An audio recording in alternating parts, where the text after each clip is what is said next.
এরপর আমরা যে পালাখানি মঞ্চস্থ করব সেই পালাখানি হলো মহাভারত থেকে যুগ নেওয়া পালা। তাই সূর্য উস্তাদ গঙ্গাধর মাহাতো প্রতিষ্ঠিত, উস্তাদ শ্যামজান মাহাতো নির্দেশিত, উস্তাদ মথুর কালিন্দী রচিত।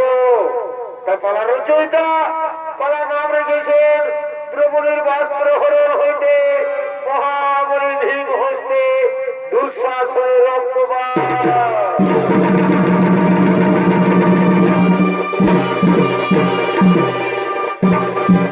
এদিকে সেই হস্তিনাপুরের সমস্ত রাজা প্রজা তারা সকলে সেই হস্তিনাপুর সভার দিকে আগমন করছে।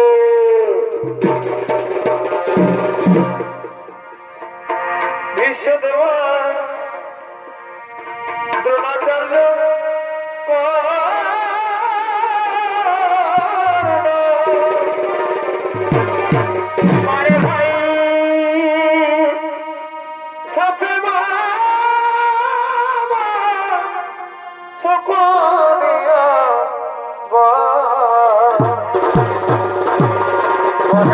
ভাই বিশ্বদেব দ্রোণাচার্য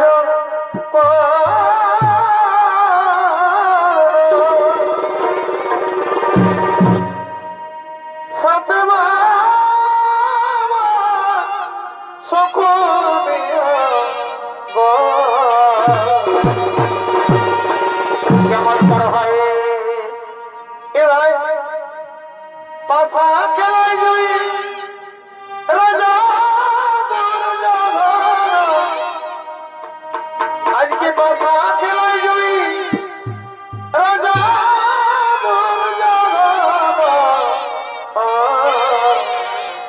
আজ তারা সবে আনন্দ বাড়ি ভাই এ ভাই হস্তিনাপুর করে এ ভাই হস্তিনাপুর করে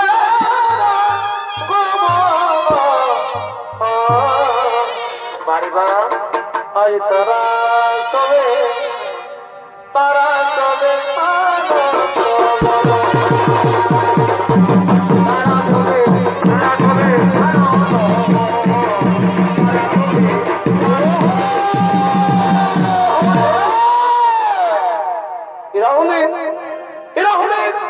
ধৃতরাষ্ট্র, ভীষ্মদেব, দ্রোণাচার্য, কৃপাচার্য, কর্ণ, দুর্যোধন এবং বাবা শকুনি তারা সকলে মিলে সে হস্তিনাপুর রাজসভার দিকে আগমন করছে।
শকুনি বলছে,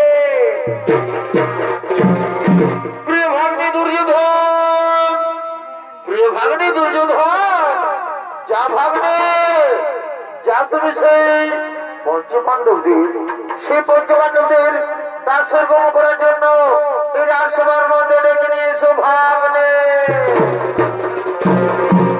বাহ, চমৎকার চমৎকার মহাশ্রী, চমৎকার, ঠিক বলেছেন মহাশ্রী, তাই হবে মহাশ্রী, তাই হবে। আমি এখনই সেই পঞ্চপাণ্ডবদের দেখার ব্যবস্থা করছি। ওরে ভাই, ওরে ভাই দুঃশাসন, তুমি যেখানে থাকো শীঘ্র চলে এসো এই রাজসভা। ধৃতরাষ্ট্র সন্তান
আপনাদের মহান ঝলকালো রঙ্গমঞ্চে যিনি সৌরিত পরিবেশন করতে হলেন তিনি হলেন যার সুনাম ধন্য জনপ্রিয় সৌরিত শিল্পী, নৃত্যশিল্পী ওস্তাদ জীবন সিং সরদার।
বলি শোনো, শোনো তো শাসন, তুমি যাও, তুমি শীঘ্র চলে যাও সেই পঞ্চপাণ্ডবদের দাসে কর্ম করার জন্য এই রাজসভার মধ্যে ডেকে নিয়ে এসো ভাই, এই রাজসভার মধ্যে ডেকে নিয়ে এসো। আমি আপনাদের অক্ষরে অক্ষরে করবো পালন, আমি এর একটুখানি বিলম্ব করবো না, আমি চললাম সেই পঞ্চপাণ্ডবদের ডেকে নিয়ে আসার জন্য।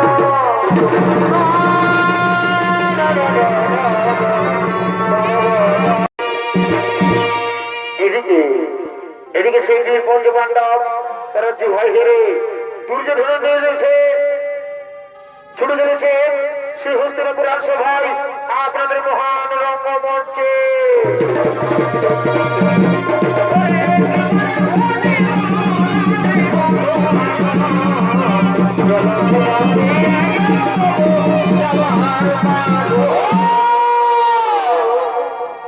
এরা হলেন সেই মহাভারতের বীর পঞ্চপাণ্ডব। তারা দুর্যোধনের নির্দেশে দাসের কর্ম করার জন্য সেই হস্তিনাপুর রাজসভার দিকে আগমন করছে।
প্রিয় ভাগ্নে দুর্যোধন, এই পঞ্চপাণ্ডব আমাদের সঙ্গে যুদ্ধ হয়ে হেরে আমাদের দাস হয়ে গেছে, কিন্তু তাদের স্ত্রী দ্রৌপদীকেও দাসী হিসেবে এই রাজসভার মধ্যে ডেকে নিয়েছে ভাগ্নে। বাহ, চমৎকার চমৎকার মামাশ্রী, ঠিক বলেছেন মামাশ্রী, তাই হবে মামাশ্রী, তাই হবে। প্রতিকামী তুমি শীঘ্র চলেছো রাজসভা।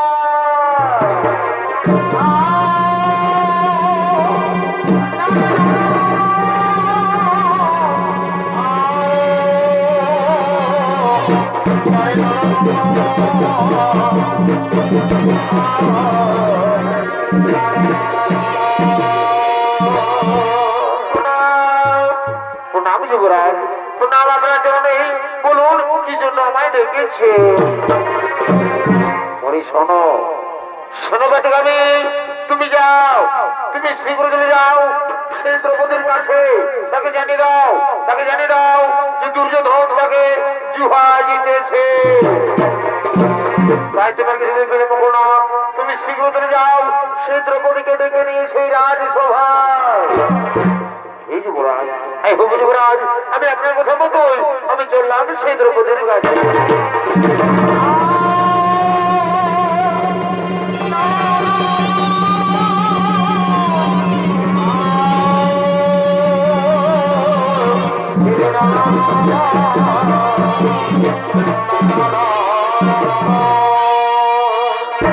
যুবরাজের জয় হোক, যুবরাজের জয় হোক, যুবরাজের জয় হোক। প্রতিকামী তুমি এক্ষুনি গেলে আর এক্ষুনি ফিরে এলে আজ সভায়।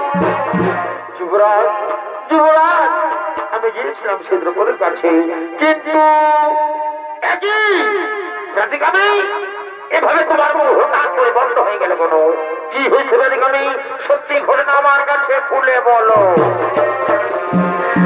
যুবরাজ, আমি গিয়েছিলাম সেই দ্রৌপদীর কাছে, কিন্তু সে কোনো মতে আসতে চাইল না এই সভায়। আমি অনেক চেষ্টা করলাম, কিন্তু সে কোনো মতে রাজি হলো না এই সভায় আসার জন্য। কি ওই দাসের নম্বর হোকার যে দুর্যোধনের কথা আসতে জানো না? সবুজ এখনো পর্যন্ত এই যুবরাজ দুর্যোধনকে জানে না। যে দুর্যোধনের কথা মান্য করি, নাকি দুর্যোধন কি শাস্তি দেয়? ওরে ভাই দুঃশাসন, তুমি যেখানে থাকো শীঘ্র তুমি আমার কাছে।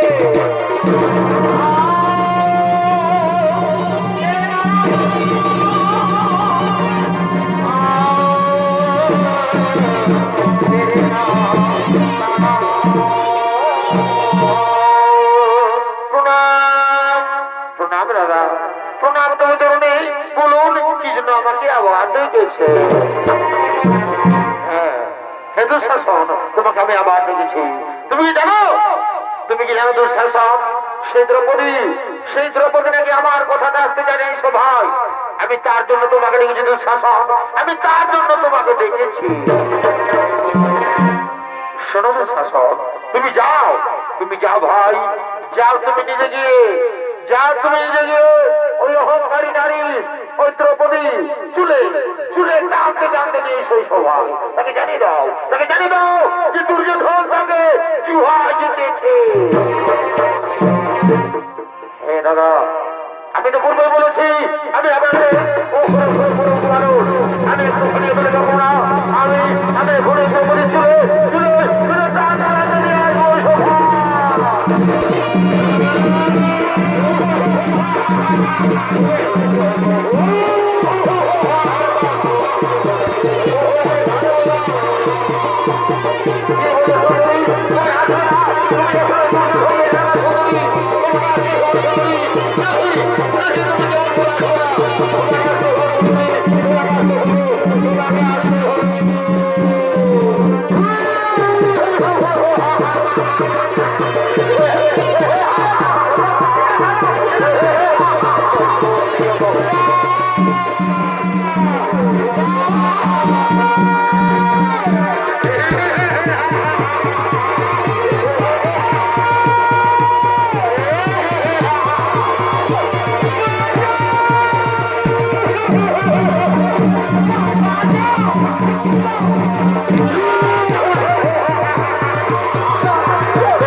পিতামহ, আপনি তো সব কিছু দেখলেন পিতামহ। ওই দুঃসের কিভাবে আমায় অপমানিত করে চুলে টানতে টানতে নিয়ে এসেছে সবাই। পিতামহ, মুখ নিতে করে দেবে না পিতামহ, না এভাবে মুখ নিতে করে দেবেন না পিতামহ। আমি আপনার কোনো অনুরোধ করি, আমি কিন্তু ছেলে না করে এই পূর্ণ পুরুষ বার মাঝে আপনাকে আমি প্রণাম করতে যাব। আপনাকে আমি প্রণাম করতে যাব। আমি কি অপরাধ করেছিলাম সেভাবে আমার অপমান করা হচ্ছে পিতামহ। আমার প্রয়োজন পিতামহ, আমার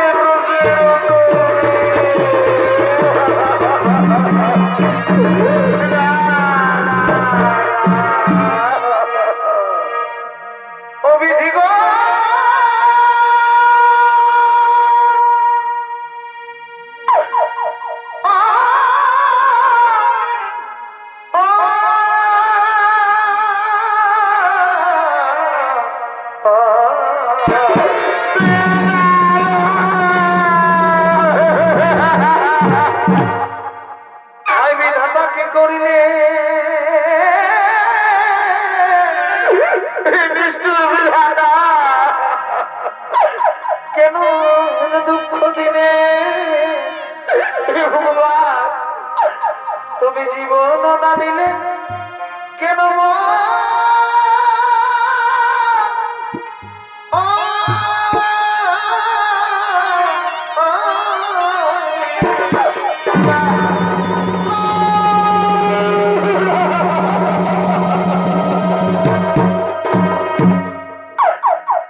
আমি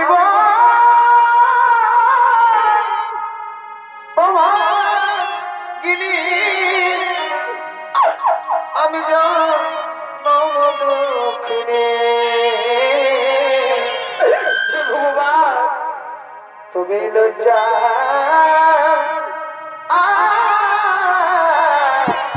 করো এবার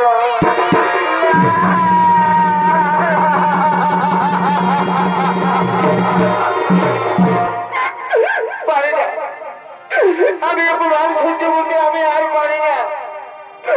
আমি দুঃখ যন্ত্রণা সহ্য করতে আমি আর পারি না।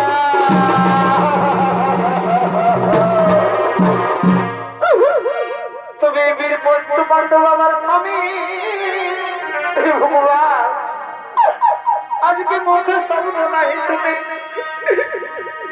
আজ কি দুর্দশা ঘটিল আমার।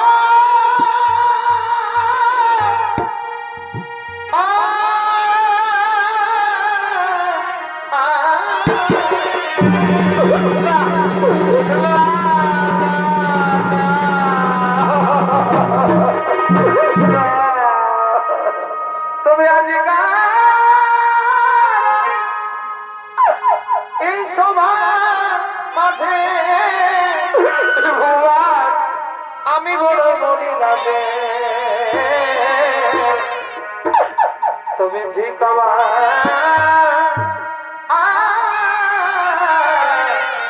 এই পঞ্চস্বামী গণে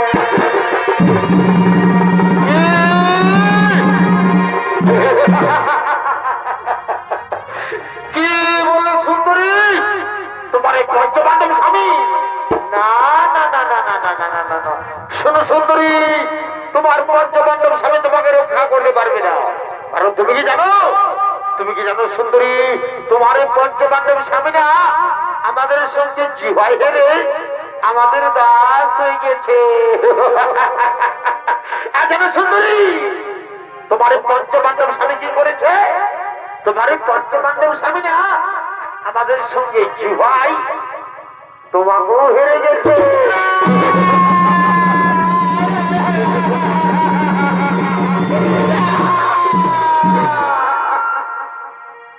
এইগুলো সবার মাঝারে নিষ্ঠুর বিধাতা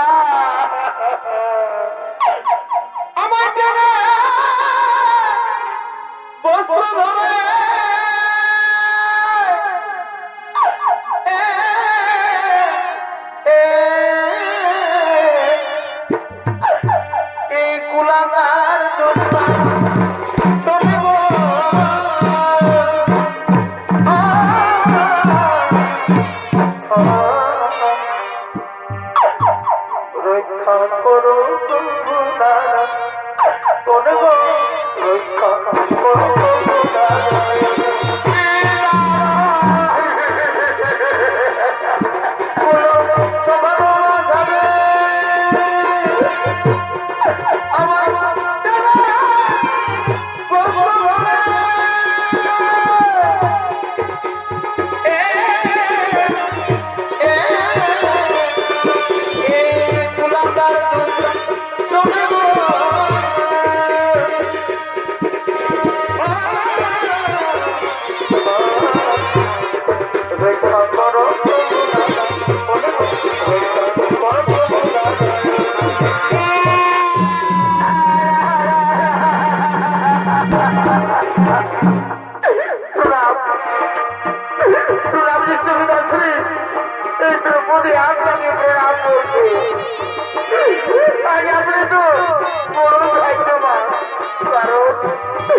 আপনি দৃষ্টিহীন জন্মেছে আর আজ যদি আপনি দৃষ্টিহীন না হতো তুমি ভাবের দুর্দশা দেখে আজ ওই ত্রিপুরীর দুর্দশা দেখে আজ আপনি অবশ্য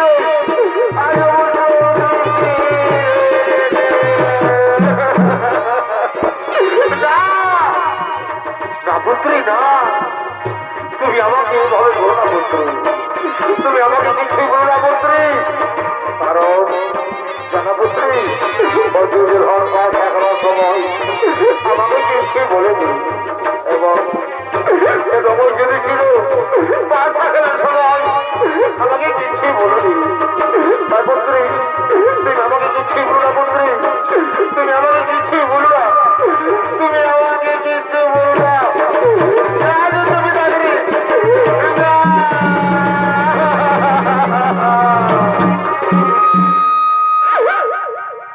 আমি বড়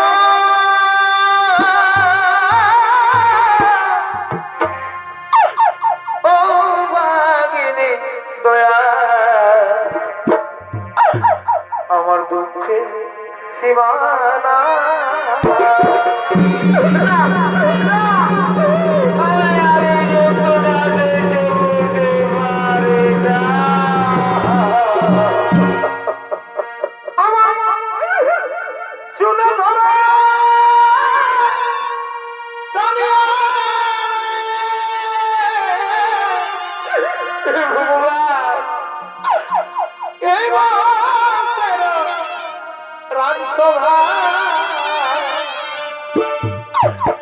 আমি বড়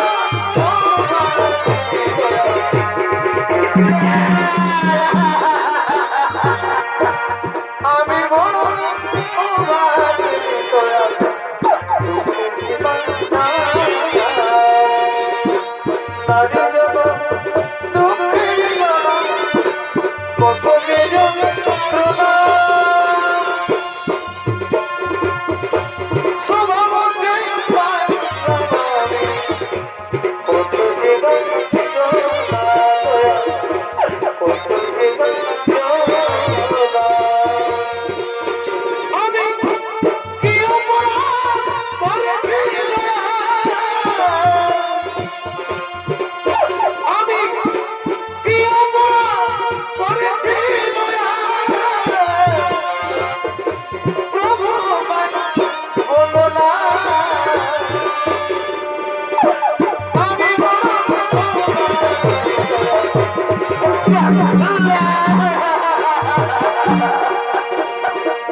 আমি তোমার বন্ধু বলে আমি আর পারি না।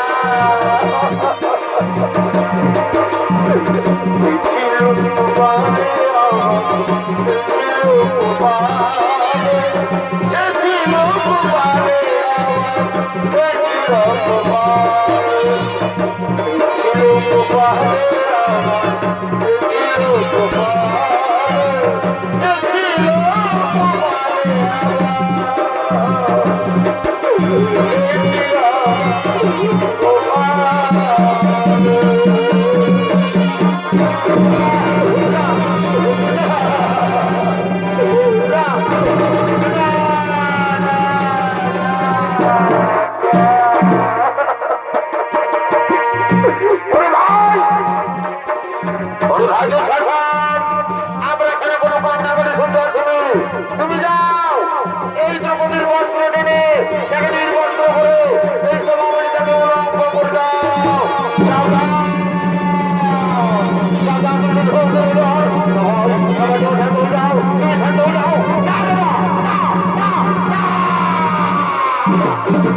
বাবা, যাও, যাও। ওরে ভাই, ওরে ভাই, তুমি শান্ত। তুমি এদিকে দেখো, ওদিকে দেখো। ওই পঞ্চপাণ্ডব কি ভাই রে, ওরা কিভাবে ছটপট ছটপট ছটপট করছে।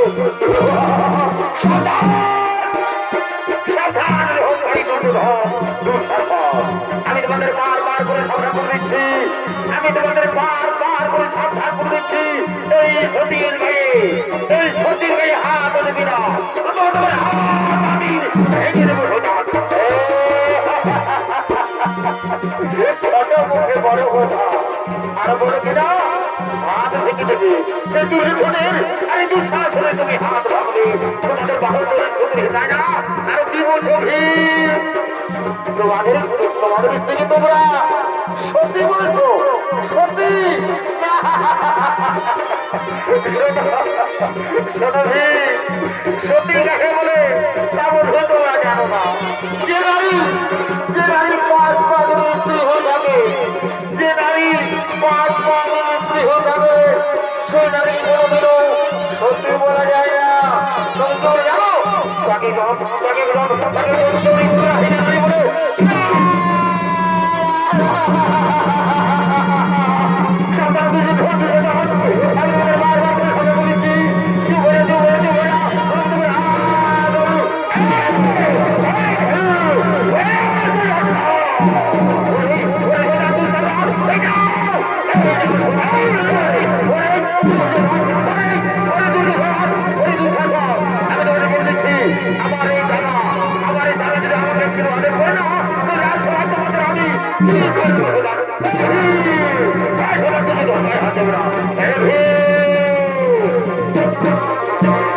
তুমি কি ভাবে করছো?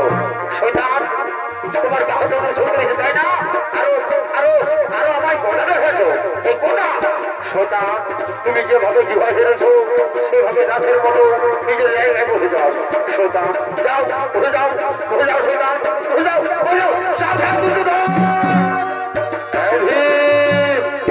তুমি কি এভাবে করছো? তুমি কি জানো না যে তোমরা আমাদের সঙ্গে বিবাহ হেরে গেছো? তাই তেমনি ভাবে বিবাহ হেরেছো, তেমনি ভাবে দাসের মতো নিজের জায়গায় বসে যাও। যাও, সেটা বসে যাও, বসে যাও, বসে যাও। আর শোনো দুঃশাসন, তুমি এখানে আমার একটা পালন করো। তুমি যাও এই দ্রৌপদীর বস্ত্র টেনে তাকে নির্বস্ত্র করে এই সভা মাঝে তাকে উলঙ্গ করে দাও। তুমি আমাকে বারবার করে দেবে, আমি বারবার ওই সোনা তোমাকে আমি খাবো না। ওই সোনা ভাই, ওই সোনা তোমাদের কাউকে খাবো না। ওই সোনা আমার ছেড়ে দাও, আমার ছেড়ে দাও।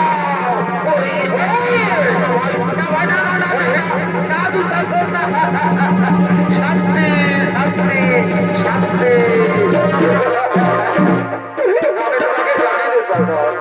আমি যদি তোমাকে একটু আদেশ করি না, তুমি পঞ্চপাণ্ডবদের কাউকে ছাড়বে না। তাই তো বলি ভাই, তুমি হস্তিনাপুরের বীর যোদ্ধা যুবরাজ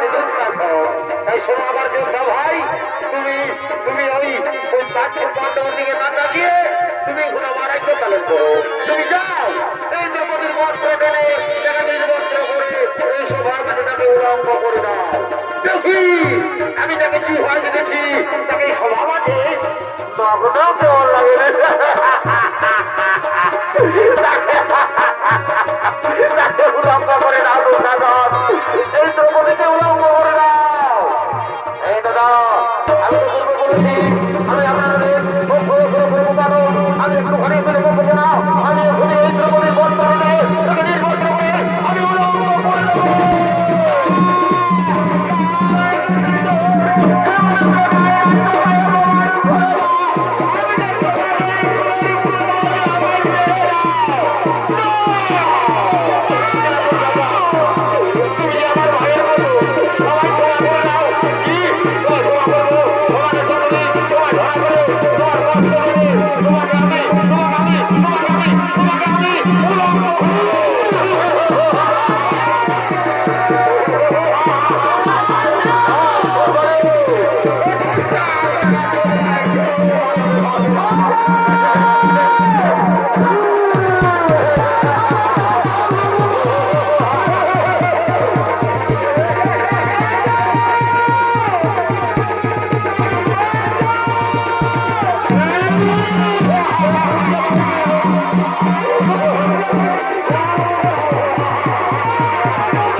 এদিকে দ্রৌপদীর বস্ত্র টানতে টানতে যুবরাজ দুঃশাসন সে মোহ হয়ে পড়ে যায়।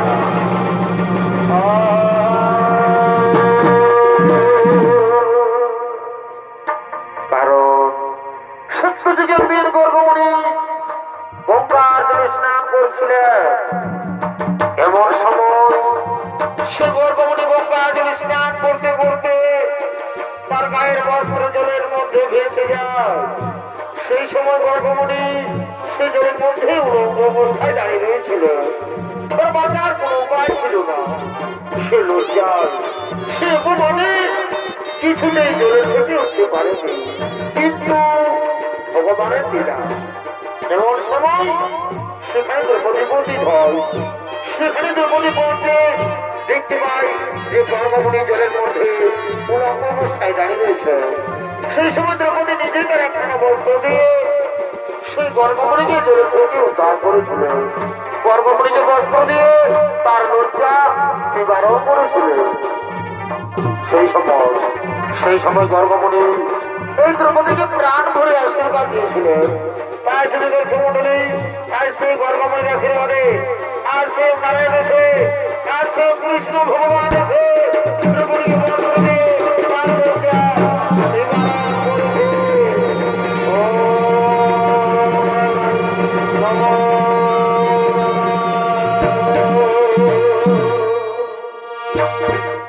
আর এদিকে সেই দ্রৌপদী কাঁদতে কাঁদতে হস্তিনাপুর নরেশ মহারাজ ধৃতরাষ্ট্রকে বলছে, হস্তিনাপুর নরেশ আপনার দরবারে এক নারীর অপমান করা হয়েছে।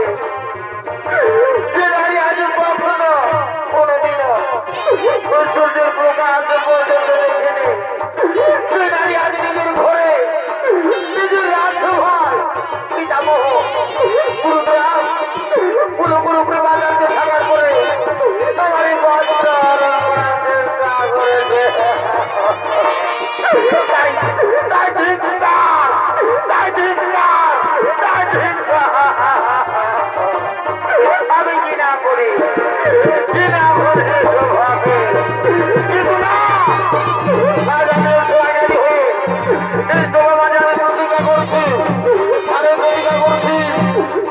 দুদিন পর্যন্ত এই দুর্গত দাদনের আমি রক্ত দিয়ে দিয়ে দেব। প্রতিদিন পর্যন্ত আমি আমার একে নয় কোনোদিন মানব না। ওই হোক বাড়ির ওই পাপি দাদা তোর করে আমার কে ধ্বংস করবো। কোনোদিন পর্যন্ত আমি আমার একে নয় কোনোদিন মানব না।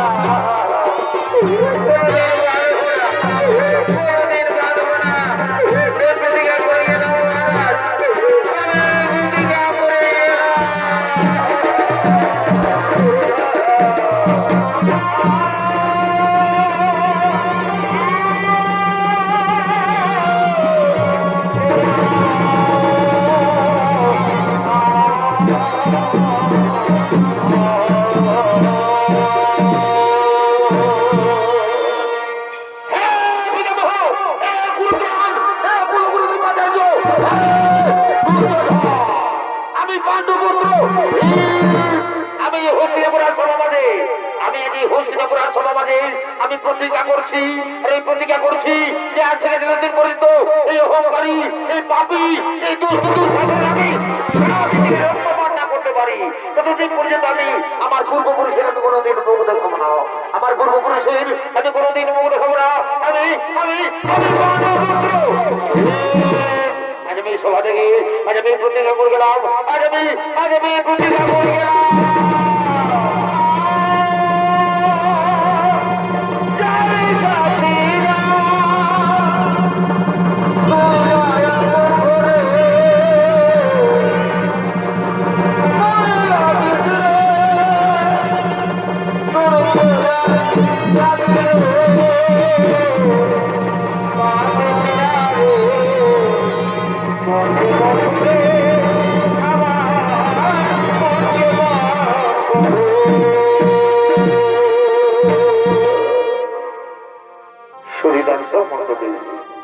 এদিকে সেই দুই পঞ্চপাণ্ডব তারা দুর্যোধনের নির্দেশে 1 বছরে ক্যালবাস এবং 12 বছর বনবাসে চলে যায় এবং তাদের ক্যালবাস এবং বনবাস পূরণ হয়ে যায়।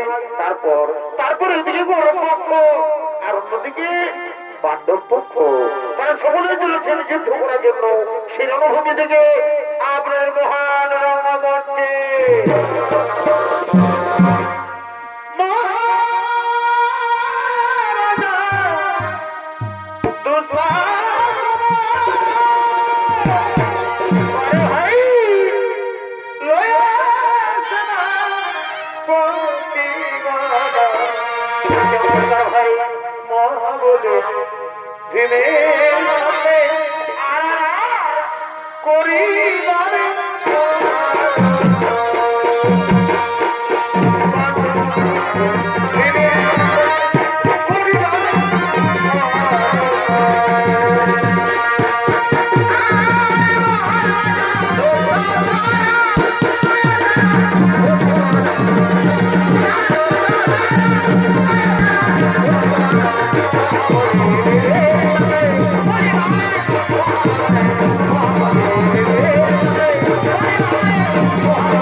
আমার চিনতে পারলি না? আমি পাণ্ডপুত্র। ও আচ্ছা আচ্ছা, ওরে ভীম, আমি রণভূমিতে না তোমাকে এদিকে ওদিকে ঘুরে বেড়াচ্ছিলাম। আমি অন্য ভেবেছিলাম যে তুমি রণভূমি ছেড়ে তুমি আমার ভয়ে তোমাদের দ্রৌপদীর আঁচলের মধ্যে তুমি লুকিয়ে রয়েছ।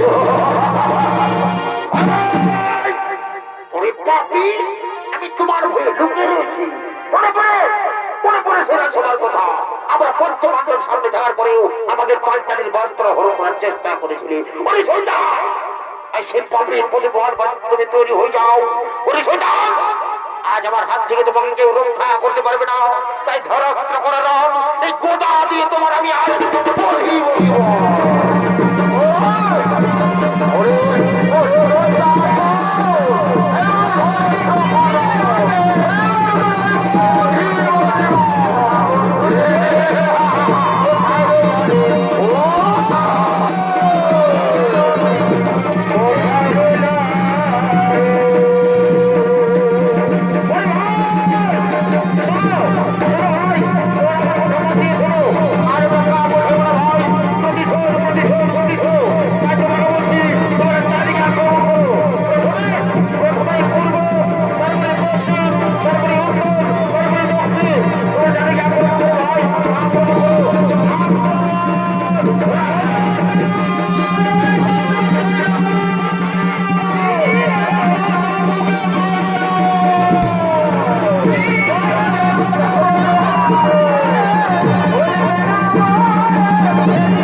যদি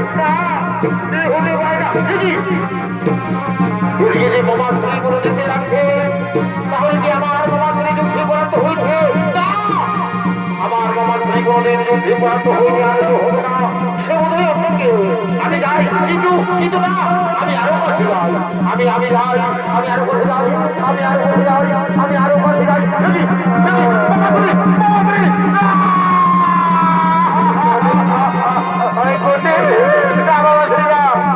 হতে পারে না আপনার মতো যোদ্ধা বাড়ির মধ্যে, আপনার মতো বুদ্ধিমান বাড়ির মধ্যে অপমান আমি আর সহ্য করতে পারি না।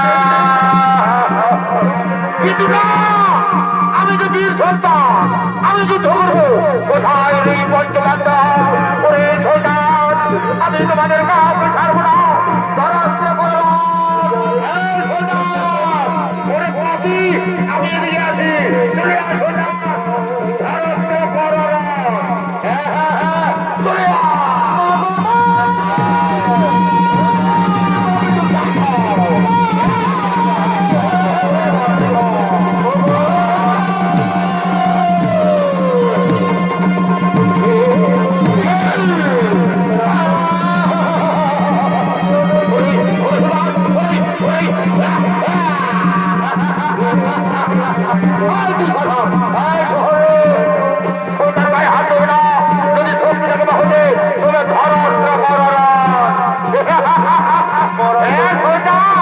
আমরা তো ওটাই যাই, চলে আয়, তাহলে ঘর অস্ত্র কররা। চলে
আমার বহুদিনের প্রতিজ্ঞা আমি পালন করব।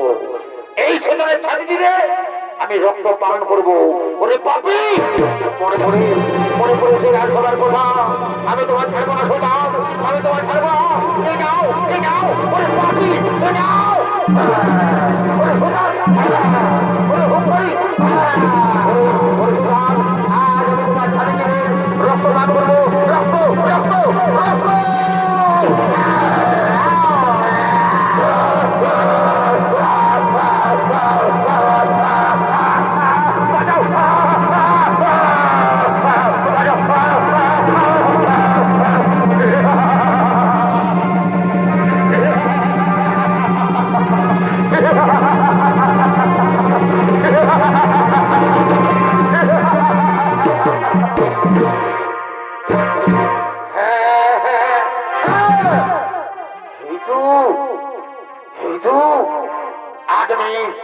আজ আমি আমার বহুদিনের প্রতিজ্ঞা আমি পালন করেছি।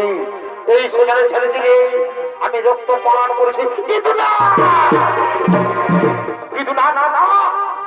আমার আরেকটি প্রতিজ্ঞা রয়েছে। সেই প্রতিজ্ঞা হলো আমাদের পাঞ্চালী, আমাদের দ্রৌপদী সিং আজ সবাই প্রতিজ্ঞা করেছিল যে দুষ্ট দুঃশাসনের রক্ত দিয়ে তার কেস হতে বলবে। কিন্তু না, আমি একটুখানিও বিলম্ব করবো না। এই শয়তানের ছাড়িয়ে দিয়ে আমি রক্ত নিয়ে যাবো, আমি রক্ত নিয়ে যাবো সেই দ্রৌপদীকে ধৌত করার জন্য। ওরে শয়তান, ওরে ওরে শয়তান, আমি এবার ছাড়বো না।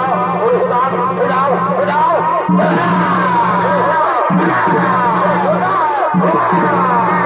ওরে শয়তান, আমি দেখতে পাঠালে রক্ত পান করবো, রক্ত নিয়ে যাবো, রক্ত।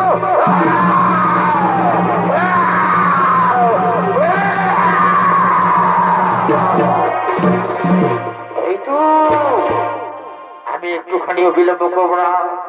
এই রক্ত নিয়ে যাবো আমাদের দ্রৌপদীকে ধৌত করার জন্য। আমি শীঘ্র নিয়ে যাবো আমাদের পান্ডবের কাছে। এই রক্ত নিয়ে আমি শীঘ্র নিয়ে যাবো আমাদের দ্রৌপদীর কাছে। জয় রাধে রাধে, কৃষ্ণ কৃষ্ণ গোবিন্দ গোবিন্দ, জয় রাধে গোবিন্দ রাধে গোবিন্দ নামটি প্রেমানন্দ নিতাই গৌর হরি হরি বদনে লইয়া। জয় রাধে গোবিন্দ রাধে গোবিন্দ নামটি হরি বল বদনে লইয়া। নয়ন মেনে সমান ভাসরে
জয় শিব শম্ভু, জয় মা দুর্গা, নমস্কার, জয়, ধন্যবাদ, রাধে রাধে।